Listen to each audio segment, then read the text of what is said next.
This pond is so remarkable for its depth and purity as to merit a particular description.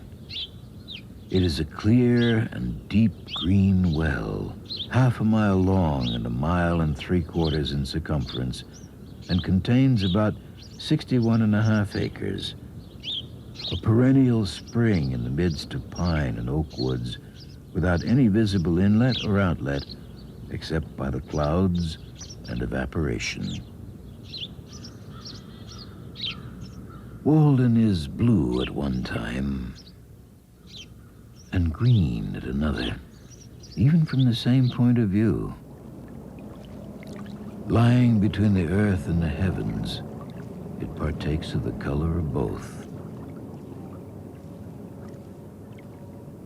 The water is so transparent that the bottom can be discerned at the depth of 25 or 30 feet.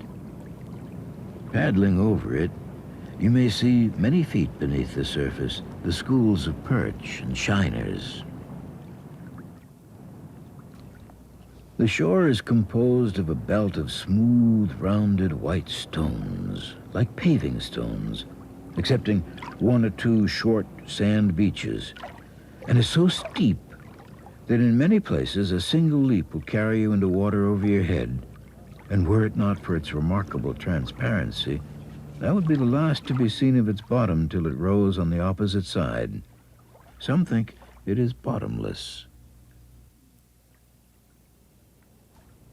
Perhaps on that spring morning when Adam and Eve were driven out of Eden, Walden Pond was already in existence, and even then, breaking up in a gentle spring rain accompanied with mist and a southerly wind, and covered with myriads of ducks and geese.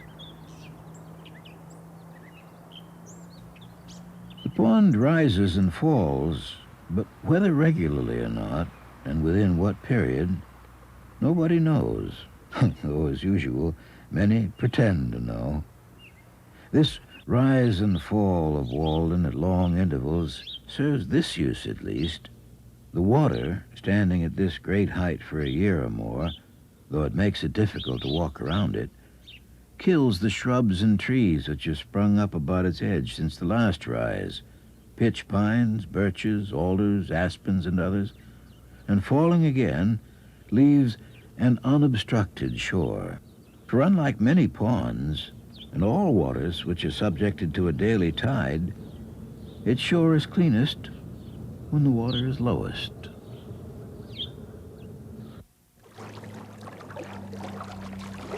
Some have been puzzled to tell how the shore became so regularly paved.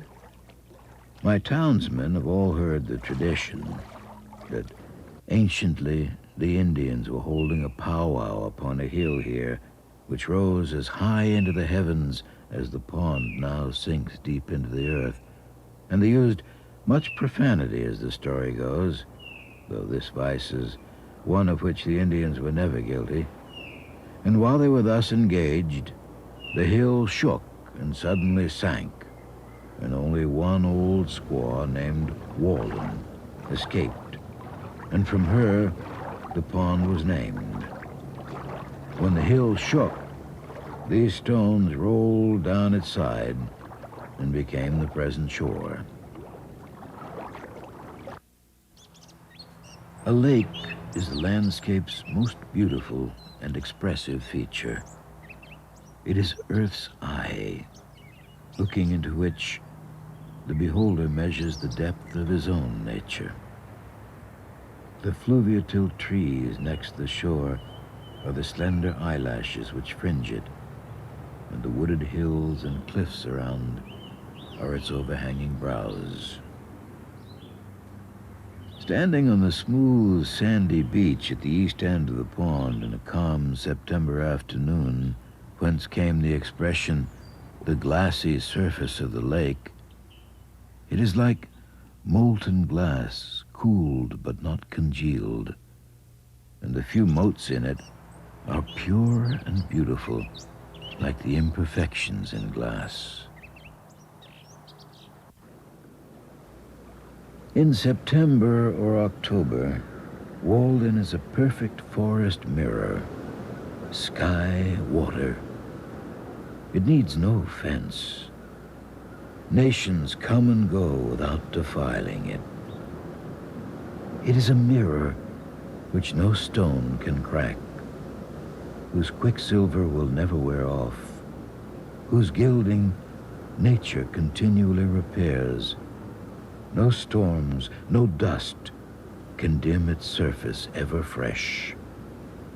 A mirror in which all impurity presented to it sinks, swept and dusted by the sun's hazy brush.